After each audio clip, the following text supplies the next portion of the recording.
श्रोता प्रेमियों, मैं राम सागर शास्त्री आप लोगों के समक्ष एक प्रसंग रखने जा रहा हूं। सत्यनारायण व्रत कथा।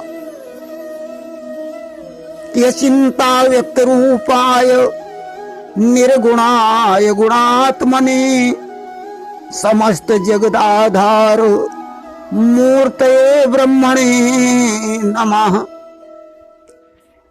देखिए, सत्यनारायण व्रत कथा का प्रमाण सिर्फ दो ही पुराणों में मिलता है, भविष्य पुराण और स्कंद पुराण में। स्कंद पुराण के रेवा खंड में सत्यनारायण व्रत कथा का उल्लेख किया गया है। इस पुराण का नाम शिवपुत्र कार्तिकेय के नाम से जुड़ा हुआ है। स्कंद पुराण में शिव की महिमा का वर्णन है।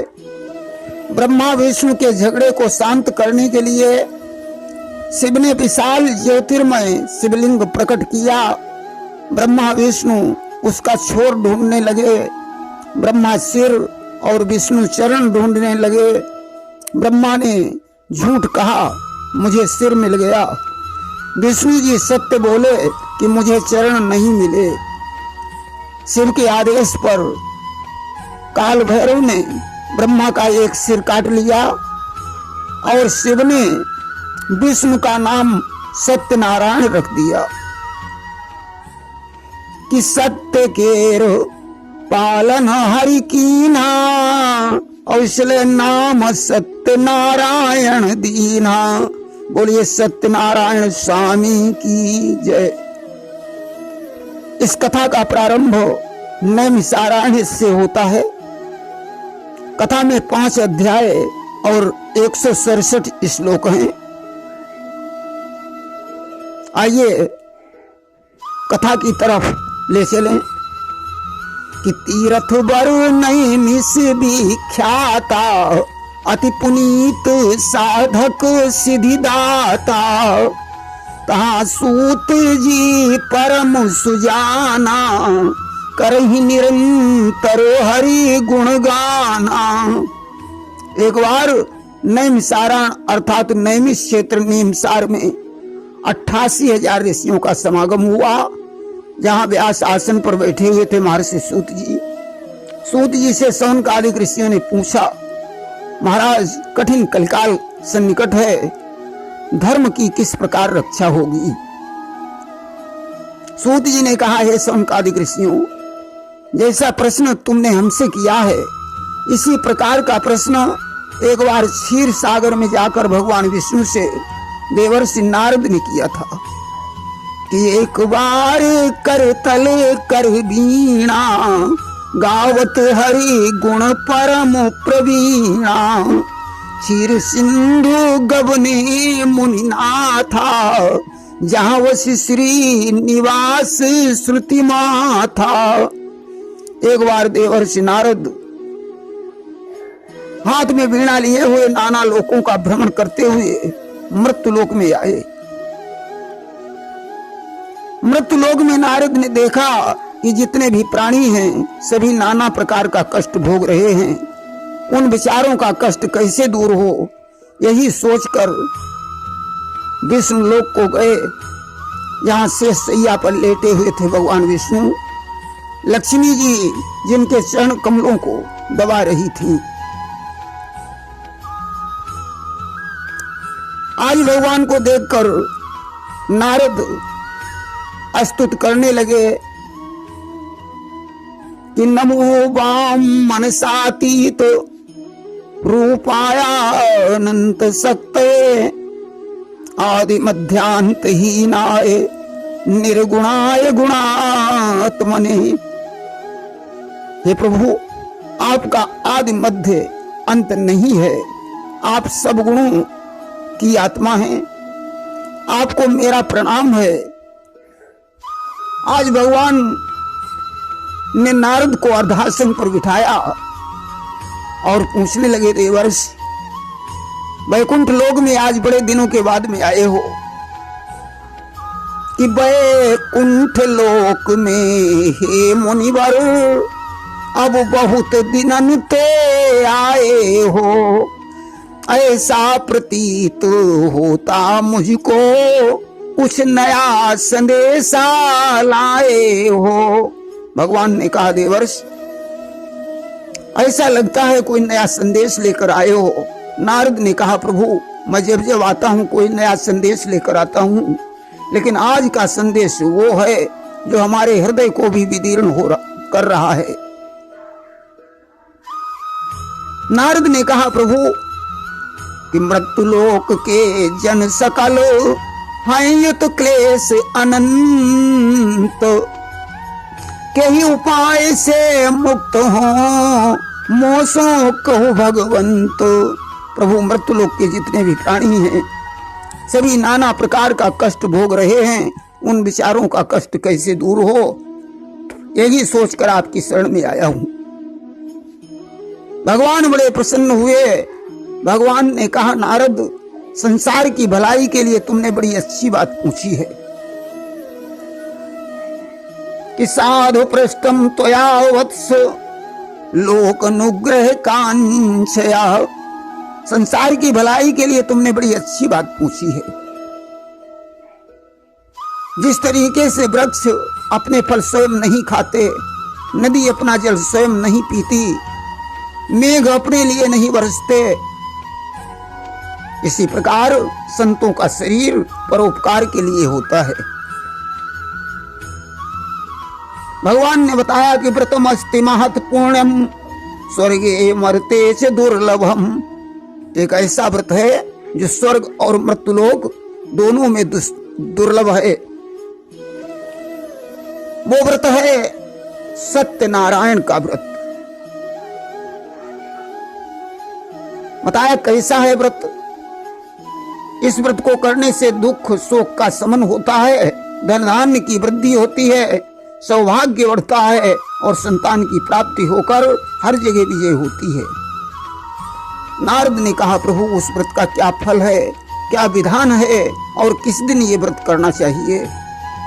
भगवान ने कहा नारद, इस व्रत के लिए कोई भी दिन निश्चित नहीं है कि सब ही सुलभ सब दिन सब देशा और सेवत सादर समन कलेसा। यह व्रत हर दिन हर जगह हर व्यक्ति कर सकता है। बताया सवा पाव सवा पसेरी सवा मन, जैसी श्रद्धा हो। साठी के आटे में गुड़ या चीनी मिलाकर पंजीरी बनावे, पंचामृत में भगवान शालिग्राम को स्नान करवावे और श्रद्धा समेत कथा सुने। जब लोग अपने अपने घर जाने लगे तो सत्यनारायण का नाम स्मरण करते जाएं। विशेष करके कलयुग में इससे छोटा सरल अच्छा कोई दूसरा उपाय नहीं है। इस श्री स्कंद पुराणे रेवाखंडे सत्यनारायण व्रत कथायाम प्रथमो अध्याय समाप्त। प्रेम सुल सत्य भगवान की जय। प्रेम से बोलिए वृंदावन बिहारी लाल की। सूत जी कहते हैं, हे सौनकादिक ऋषियों, पहले काशीपुर नामक नगर में एक सतानंद नामक ब्राह्मण रहता था। बड़ा गरीब ब्राह्मण था। भिक्षा के लिए नित्य प्रति काशीपुर की गलियों में भ्रमण करता था, लेकिन पेट भरने लायक भी भिक्षा उसे प्राप्त नहीं होती थी। भगवान का सिंहासन हिल उठा। भगवान ने बूढ़े ब्राह्मण का रूप बनाया कि उस दीन दुखी का दुख विलोक भगवान विष्णु अकुलाए हैं। धर वृद्ध ब्राह्मण का स्वरूप फिर उसके सन्मुख आए हैं। भगवान ने बूढ़े ब्राह्मण का रूप धारण किया। यहाँ व्यास जी लिखते हैं कि वृद्ध ब्राह्मण रूपस्तम पप्रक्ष दुजमादरात। भगवान ने बूढ़े ब्राह्मण का रूप बनाया, उसके समक्ष प्रकट हो गए और पूछने लगे, हे विप्र, तुम नित्य दुखी होकर काशीपुर की गलियों में क्यों भ्रमण करते हो? हे द्विजोत्तम, वो सब कहो, मैं सुनना चाहता हूं। ब्राह्मण ने कहा, मैं बड़ा गरीब ब्राह्मण हूँ, भिक्षा के लिए भ्रमण करता हूँ, लेकिन पेट भरने लायक भी भिक्षा मुझे प्राप्त नहीं होती है। यदि आप हमारी निर्धनता को दूर करने का कोई उपाय जानते हो तो कृपा कर कहो। बूढ़े ब्राह्मण का रूप धारण किए हुए भगवान ने कहा, तुम सत्यनारायण का व्रत करो और इस व्रत को करने से मनुष्य तुरंत ही यहाँ से सुख भोग कर अंत में सत्यपुर वैकुंठ लोक को जाता है। ब्राह्मण रात भर सोचता रहा कि उस व्रत को मैं करूंगा जो बूढ़े ब्राह्मण ने बताया है। सवेरा हुआ, भिक्षा के लिए चला गया और भिक्षा में जो भी द्रव्य उसे मिला उससे उसने पके हुए केले की फली, शक्कर, घी, दूध, गेहूं का आटा इत्यादि भगवान की कुल सामग्रियों को लिया और विधि विधान से उसने भगवान का व्रत किया और इस लोक के समस्त सुख भोग कर वैकुंठ लोक को चला गया। आज सूत जी ने सौनकादिक ऋषियों से प्रश्न कर दिया, महाराज उस ब्राह्मण से सुनकर किसने इस व्रत को पृथ्वी पर किया है, ये हम सुनना चाहते हैं, बताए सुनो। एक बार वही ब्राह्मण सतानंद इस समय धन ऐश्वर्य के अनुसार भगवान सत्यनारायण का व्रत कर रहा था। उसी समय एक लकड़ी बेचने वाला लकड़हारा उधर से गुजरा। प्यास के कारण सतानंद के दरवाजे पर पहुंचा, लकड़ियों का गट्ठा उसने दरवाजे पर डाल दिया। अंदर प्रविष्ट हुआ तो देखा भगवान सत्यनारायण का व्रत हो रहा है। बैठ गया और कथा समाप्त होने के पश्चात उसने प्रश्न कर दिया कि प्रणिपत्य दुजम प्राह किमिदं क्रियते त्वया कृते किम फलम प्राप्नोति विस्ताराद वद में प्रभो। हाथ जोड़कर उसने कहा कि ये भक्ति पूर्वक आप क्या कर रहे हैं और इसको करने से क्या फल मिलता है। ब्राह्मण ने कहा, ये सर्वशक्तिमान भगवान विष्णु का पूजन है जिन्हें लोग सत्यनारायण कहते हैं, और ये जो कुछ देख रहे हो सब इन्हीं की कृपा का प्रसाद है। तब तो लकड़हारा बड़ा प्रसन्न हुआ।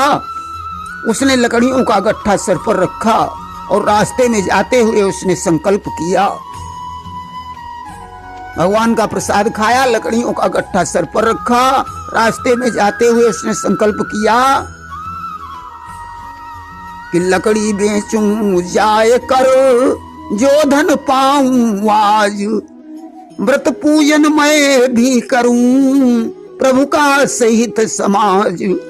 आज लकड़ियां बेचने से जो धन मुझे प्राप्त होगा उससे मैं सत्यनारायण का व्रत करूंगा, ऐसी भावना बनाई। जाते ही लकड़ियों का दूना मूल्य प्राप्त हुआ। तब तो उसने भगवान के लिए पके हुए केले की फली, शक्कर, घी, दूध, गेहूं का आटा इत्यादि कुल सामग्रियों को लेकर विधि विधान से भगवान का व्रत किया और इस लोक के समस्त सुख भोग कर वैकुंठ लोक को चला गया। इस श्री स्कंद पुराणे रेवाखंडे सत्यनारायण व्रत कथायाम द्वितीय अध्याय समाप्त। प्रेम सुनिए सत्यदेव स्वामी की जय। प्रेम से बोलिए वृंदावन बिहारी लाल की। सूत जी महाराज कहते हैं कि एक वैश्य बड़ा कंजूस था, जिसने जीवन में कभी भी भगवान के नाम पर 2 पैसे खर्च नहीं किए। कि नव कामे भर कर माल चला, था एक सेठ कंजूस बड़ा, धन बहुत पास में था उसके, लेकिन था मक्खी चूस बड़ा। बड़ा कंजूस था कि ना कभी विचार किया उसने सुकर्म में द्रव्य लगाने का, सिद्धांत एक ही था उसका व्यापार से रकम कमाने का। चलते चलते एक रोज सेठ था नाव नदी तट पर लाया, था नाव नदी तट पर लाया, शोभायमान एक दृश्य वहीं, सुंदर एक वहीं दृष्टि आया।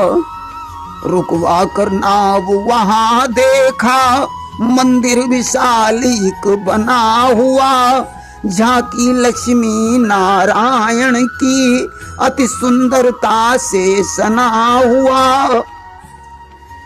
उल्का मुख राजा वहां हो मन मुदित महान, पूज रहे थे भक्ति से सत्यदेव भगवान। एक बार एक वैश्य नाव में बहुत सा द्रव्य लादे हुए परदेश के लिए चला। महाराज उल्कामुख एक मंदिर में अपनी पत्नी के सहित भगवान का व्रत कर रहे थे। देखिए पत्नी कैसी थी, बड़ी सुंदर और सुशील थी। कि ये कई धर्म एक व्रत नेमा, और काय वचन मन पति पद प्रेमा। दोनों भद्रशिला नदी के तट पर भगवान सत्यनारायण का व्रत कर रहे थे। वहीं पर साधु ने अपनी नाव को खड़ी कर दिया और उस मंदिर में गया तो देखा महाराज अपनी पत्नी के सहित सत्यदेव का व्रत कर रहे हैं।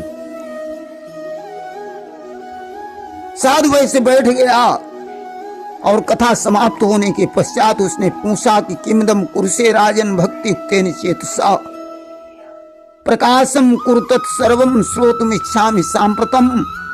माने भक्ति युक्त चित्त से ये आप क्या कर रहे हैं और इसको करने से क्या फल प्राप्त होता है।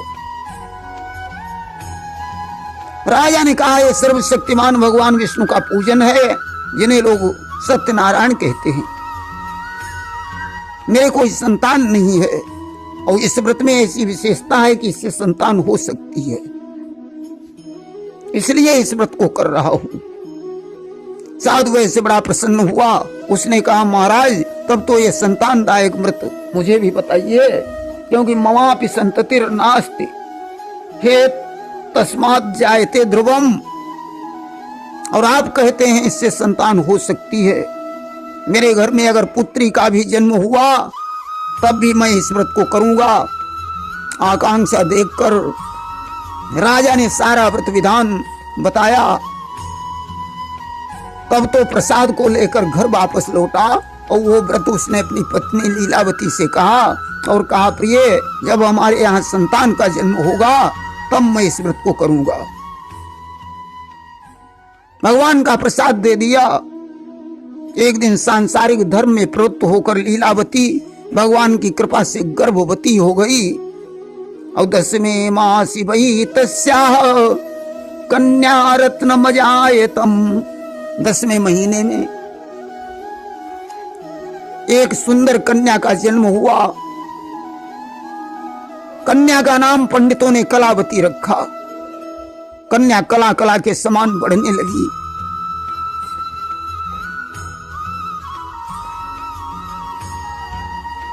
कि अब कला कलासी कलावती दिन प्रतिदिन बढ़ती जाती है। कन्या को लीलावती देखो मन माना मोद मनाती है। कन्या धीरे धीरे बढ़ने लगी।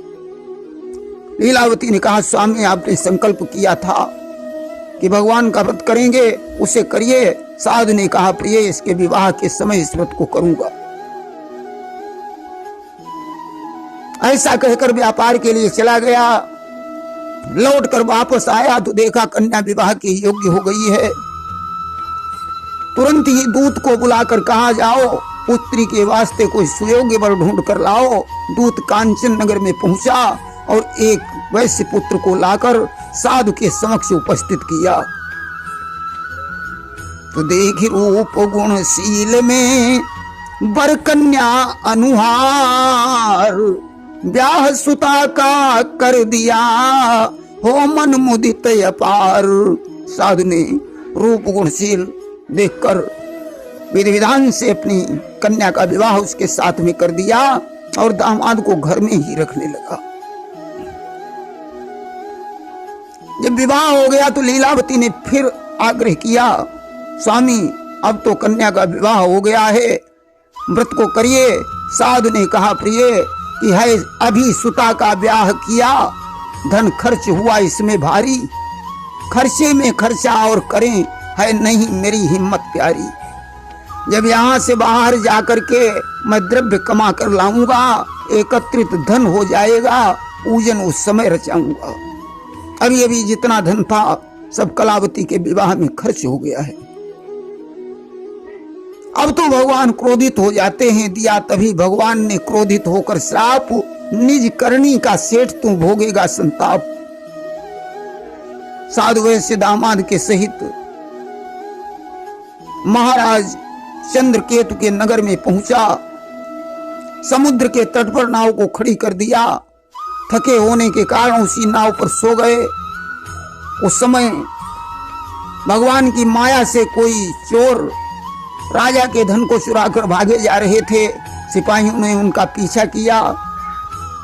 भयवश उन्होंने साधु की नाव में धन डाल दिया और वहां तो माया थी अंतर्ध्यान हो गई। सिपाहियों ने इन्हें चोर समझा, राजा के समक्ष उपस्थित किया और कहा, राजन यही दोनों चोर हैं जो आपके धन को चुराकर भागे जा रहे थे। इनके लिए क्या आदेश है? राजा ने कहा, इन धूर्तों को बांधकर महादुर्ग के कारागार में डाल दो। भगवान की माया से उनकी एक भी बात नहीं सुनी। राजा ने समस्त धन छीन लिया, महादुर्ग के कारागार में डाल दिया। यहाँ तो ये हालत हुई और घर पर जो कुछ था सब चोर चुरा ले गए। आदि व्याधि मानसिक शारीरिक तीनों प्रकार की परेशानियां उपस्थित हो गईं। यहाँ तक कि कन्या कलावती और माता लीलावती दोनों घर घर भिक्षा मांगने लगी। एक दिन की बात है, कन्या कलावती भिक्षा मांगने के लिए एक ब्राह्मण के घर गई। वहां भगवान सत्यनारायण का व्रत हो रहा था। प्रसाद को लेकर बहुत रात बीतने पर घर वापस लौटी। लीलावती ने अपनी पुत्री को गोद में बिठा लिया और कहा, पुत्री कि पुत्री रात्रौ स्थितो कुत्र और किम ते मनसि वर्तते। हे पुत्री, इतनी रात बीत गई, तू कहाँ थी? तेरे मन में क्या है? अरे तुझे नहीं मालूम कि दुखियों धनहीन गरीबों को झूठा कलंक लग जाता है। लाखों उपाय करने पर भी जो नहीं कभी छूट पाता है। कि अपनी इज्जत का ख्याल सुता तुझको मन में लाना चाहिए। ना रात समय में किसी तरह अपने घर से जाना चाहिए। पुत्री, ये लोग गरीब होते हैं ना, उन्हें झूठा दोष लग जाता है। इसलिए इतनी रात तक तू कहाँ रही? तेरे मन में क्या है? कलावती ने कहा, माँ मैं सत्य कहती हूँ। एक ब्राह्मण के यहाँ भगवान सत्यनारायण का व्रत हो रहा था। भगवान का प्रसाद दिया तो लीलावती को वही पुरानी बात याद आ गई और कहा, पुत्री कि हे सुता पिता तेरे ने भी हे सुता पिता तेरे ने भी। हे पुत्री, तेरे पिता ने यही व्रत कहीं होते हुए देखा था। उस समय तेरा जन्म नहीं हुआ था। तब उन्होंने संकल्प किया था कि जब हमारे यहाँ संतान का जन्म होगा उस समय इस व्रत को करूंगा, लेकिन आज तक नहीं किया।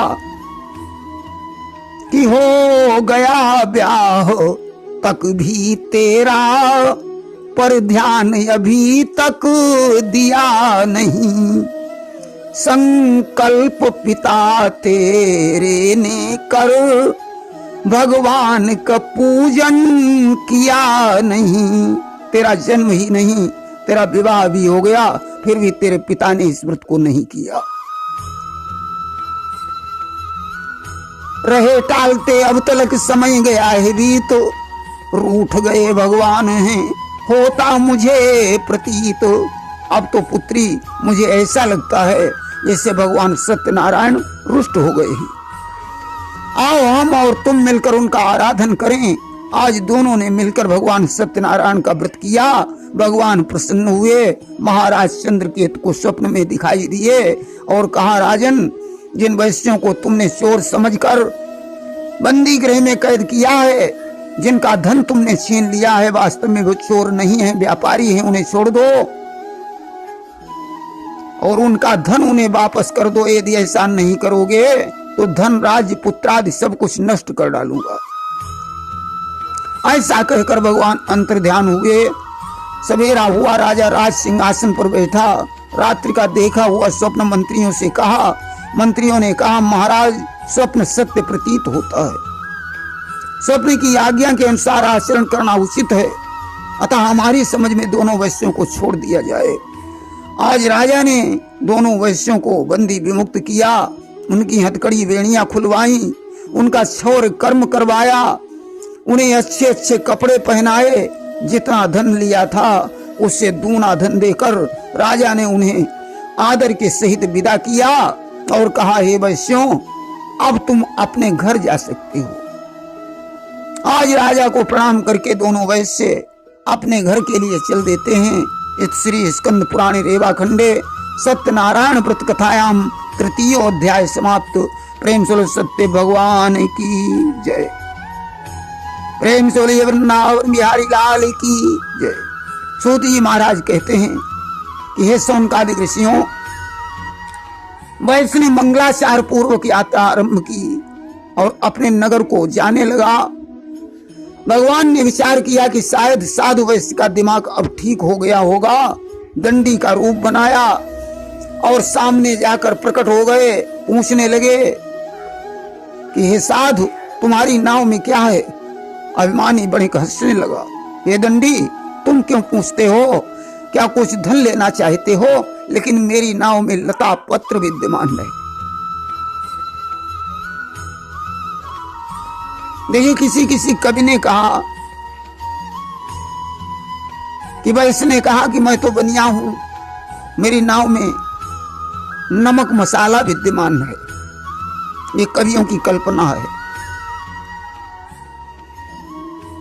बताया कि हरड़ बहेड़ा बड़गूलर बनास पाती और बच्च नाग बबुरी बिढंग तेज पारा है। मुस्की मुलेठी मागी मिर्च मजूम फल और केसर कपूर काजू कासनी छुहारा है। पीपर पित परास बंद पिपरा मूल आमला आमला अजमाइन और आलू बुखारा है। चंचल चिरौंजी चोबा चंदन सुचारु चीनी और लायची लवंग लोहावान सोडा खारा है। तेज पात धनिया सौंफ जीरा काली मिर्च और हींग हल्दी आदि इसमें गरम मसाला है। सालिम सुपारी शहर सुरती बनारस की और कत्था कानपुर श्वेत कटनी का काला है। जवा खार जार मार जावित्री जाफरान सिंधिया सुहागा सोठ अमिलता सुआला है। और शहद सफेदा सीफ सेंभर नमक सेंधा और गरी के गोला बड़ा कलकत्ते वाला है। मेरी नाव में यह नमक मसाला विद्यमान है। भगवान ने विचार किया, वैसे अब भी झूठ बोल रहा है। भगवान ने कहा, तुम्हारा वचन अक्षरशः सत्य हो। दंडी ऐसा कहकर वहां से चले गए और समुद्र के किनारे बैठकर संध्या वंदन करने लगे। इधर साधु ने नाव को खोल कर देखा तो नाव में हीरा जवाहरात की जगह लता पत्र मिला, हरड़ बहेड़ा मिला। मूर्छित हो गया। दामाद ने अपने हाथों से उठाया और कहा, पिताजी, जो सन्यासी यहाँ आया था वही भगवान था, तुम उसे पहचान नहीं पाए, उसी की शरण में चलो तभी अपनी कामना सिद्ध होगी। दामाद के वचनों को सुनकर आज सन्यासी के पास में पहुंचा, चरणों पर मस्तक रखकर कहा, प्रभु मैंने जो आपके समक्ष असत्य वचन कहे थे उनके लिए मैं क्षमा प्रार्थी हूं। भगवान ने कहा, हे साधु, तुमने हमारी पूजा का वादा किया था लेकिन आज तक नहीं किया, इसलिए ये बारंबार कष्ट भोगने को मिल रहा है।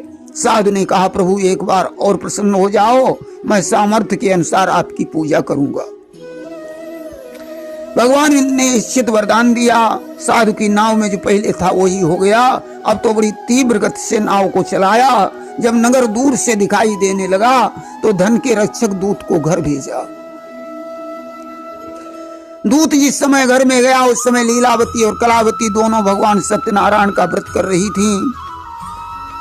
दूत ने संदेश दिया कि निज जामाता के सहित रहे सेठ जी आए, देने शुभ संदेश को मुझको दिया पठाए। श्रीमान साधु वैश्य दामाद के सहित नगर के समीप आ गए हैं। लीलावती ने कहा, पुत्री ऐसा करो, तुम भगवान का व्रत करो, मैं तुम्हारे पिता के दर्शन के लिए जाती हूं, लेकिन इतना ध्यान रखना भगवान का व्रत अधूरा मत छोड़ना। चली गई लीलावती, पुत्री को समझाए और पति दर्शन हित मन उठी, कलावती अकुलाए। लीलावती चली गई। कलावती के हृदय में भी अपने पति को देखने की आकांक्षा थी। उसने भगवान का व्रत अधूरा ही छोड़ दिया और वह भी अपने पति को देखने के लिए चल दी। भगवान का सिंहासन हिल उठा। भगवान ने कहा, जाओ कलावती, अब तुम्हें तुम्हारे पति के दर्शन नहीं होंगे। कलावती का पति जिस नाव में था वो नाव उसे दिखाई नहीं पड़ी। उसने देखा पति की खड़ाऊ रखी है। विचार करती है, मालूम पड़ता है हमारे पतिदेव समुद्र में डूबकर मर गए हैं, इसलिए अब मुझे भी सती हो जाना चाहिए, क्योंकि बिना पति के पत्नी का जीवन निरर्थक है। कि जिय बिनु देह नदी बिनु बारी, तैसे नाथ पुरुष बिनु नारी। पत्नी का जीवन बिना पति के उसी प्रकार है जैसे नदी में पानी नहीं, जैसे शरीर में प्राण नहीं। आज उसने चिता बनाकर तैयार की और उसमें जलने के लिए विचार करती है। साधु वैसे बड़ा चिंतित है कि प्रभु पता नहीं ये किस अपराध का फल है। उस समय आकाशवाणी होती है कि हे साधु, कि तब कन्या आई ही अनु मम प्रसाद बिसराए, तेहि कारण यही केर पति रहो दृष्टि नहीं आए। तुम्हारी कन्या हमारे प्रसाद को छोड़कर आई है, इसलिए इसका पति से दिखाई नहीं देता। यदि ये घर जाकर प्रसाद खाकर पुनः इस स्थान पर आए तो निसंदेह इसका पति प्राप्त होगा। गगन मंडल से ऐसी आकाशवाणी सुनकर कलावती घर गई, भगवान का प्रसाद खाया और पुनः उस स्थान पर आई तो अपने पति के दर्शन किए। इसके बाद हर संक्रांति पूर्णमासी को भगवान का व्रत करता हुआ साधु वैश्य इस लोक के समस्त सुख भोग कर वैकुंठ लोक को चला गया। इत श्री स्कंद पुराणे रेवाखंडे सत्यनारायण व्रत कथायाम चतुर्थो अध्याय समाप्त। प्रेम से सत्य भगवान की जय। बोलिए वृंदावन बिहारी लाल की जय। सूत जी महाराज कहते हैं, हे शौनकादि ऋषियों, अंत में और भी एक छोटी सी कथा है। प्रजापालन में लीन एक तुंगध्वज नाम का राजा हुआ। एक बार शिकार खेलने के लिए जंगल में पहुंचा। नाना प्रकार के बनेले पशुओं को मारकर जिस समय लौट रहा था तो रास्ता भूल गया। दूर से उसने देखा कि एक वटवृक्ष खड़ा है। उस वटवृक्ष के नीचे आया। वहां उसने देखा कुछ ग्वाले लोग भगवान सत्यनारायण का व्रत कर रहे हैं। राजा अभिमान वश वहां नहीं गया, न तो भगवान के सामने मस्तक ही झुकाया। जब ग्वालों ने भगवान का प्रसाद उसके समक्ष रखा तो वो प्रसाद को छोड़कर अपनी सुंदर नगरी को चला गया। राजा जिस समय घर में गया, राजा के 100 पुत्र थे, 100 के 100 गोविंदाय नमो नमः। कि राजा ने महलों में जाकर पुत्रों का मृतक निहारा है, पृथ्वी पर खाए पछाड़ गिरे, बह रही द्रगन जलधारा है। राजा के 100 पुत्र मृत्यु को प्राप्त हो गए। राजा पृथ्वी पर अचेत अवस्था में गिर पड़ा। उस समय कानों में एक आवाज आई कि राजन, उसी जगह जाओ जहां भगवान का व्रत हो रहा था। राजा गया और ग्वाल वालों को बुलाकर उसने श्रद्धा सहित भगवान का व्रत किया। भगवान की कृपा से उसके मृतक पुत्र जीवित हो गए और तुंगध्वज महाराज इस लोक के समस्त सुख भोग कर वैकुंठ लोक को चले गए। सूत जी कहते हैं कि ऐसे प्रभु को कोई काल, कोई ईश, कोई सत्यनारायण, कोई सत्यदेव कहता है। नाना प्रकार का रूप धारण करके भगवान भक्तों की अभिलाषाएं पूर्ण करते हैं। जो इस कथा को पढ़ता है या सुनता है, भगवान की कृपा से उसके समस्त पाप नष्ट हो जाते हैं।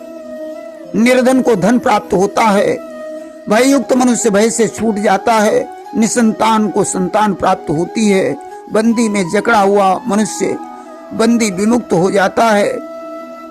यह सत्य है, इसमें संदेह नहीं है कि विश्वास हृदय में होता है, वह निश्चय ही फल पाता है। बिना प्रेम और विश्वास बिना सब कुछ निष्फल हो जाता है। ये विश्वास के सहित इस व्रत को करता है, भगवान उसकी अभिलाषाएं निश्चित रूप से पूरी करते हैं। जिन्होंने इस व्रत को किया है, अब उनके दूसरे जन्म की कथा सुनो। महाप्राज्ञ सतानंद जो इस कथा में निकले हैं, ये दूसरे जन्म में सुदामा ब्राह्मण हुए। देखिए, सुदामा कृष्ण के परम सखा थे, कृष्ण के साथ पढ़ते थे उज्जैन में सांदीपन गुरु के पास।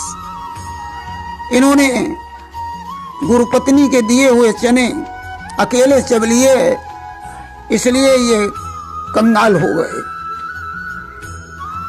कहा गया है कि गुरु से कपट और मित्र से चोरी, और कई होई निर्धन कई होई कोढ़ी। बड़े कंगाल थे, 4 पुत्र इनके हुए। सर्दियों में ओढ़ने को रजाई नहीं, फूटा तवा है। सुशीला ने आग्रह किया, नाथ कृष्ण द्वारिकाधीश हैं, तुम्हारे मित्र हैं, परम सखा हैं, तुम उनके पास चले जाओ।